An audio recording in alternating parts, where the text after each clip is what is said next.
A tribunal for Putin is to be established by the end of 2024, according to the European Commissioner.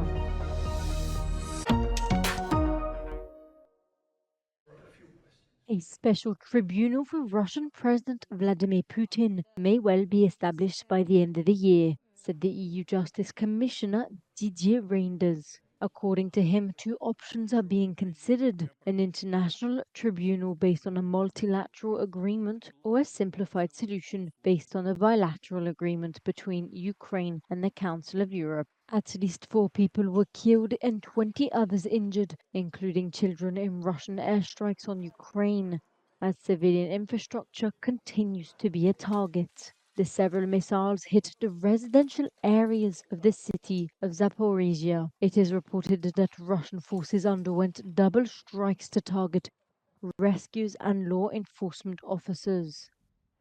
Amid expectations of a new Russian mass offensive, Ukraine is building new fortified lines along the border with Russia.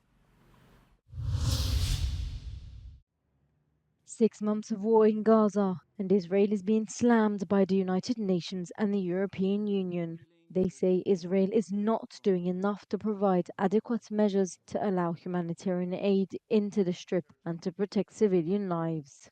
On Friday, Israel said it will temporarily open 2 more crossings, but UN Secretary General Antonio Guterres demanded a true paradigm shift in Israel's response to the humanitarian situation. Meanwhile, truce talks in Cairo stall again, as local media reported on Friday that Hamas rejected the latest Israeli proposal. US security officials and Israel planned to continue talks in Cairo this weekend. Ahead of this, US President Joe Biden urges Egypt and Qatar to press Hamas to agree to a hostage deal.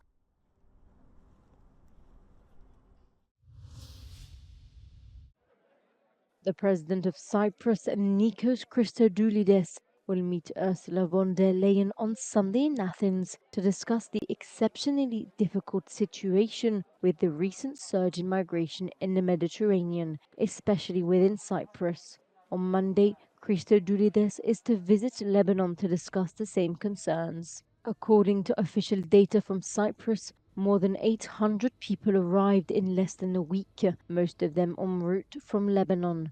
On Friday, Lebanese Interior Ministry issued a statement of refusal to take back migrants, as the country is already struggling to deal with over 2 million Syrian migrants within its own borders. Before, Cyprus and Lebanon had an informal agreement about illegal migration issues. More than 1,500 people arrived recently to Lampedusa Island, according to local authorities.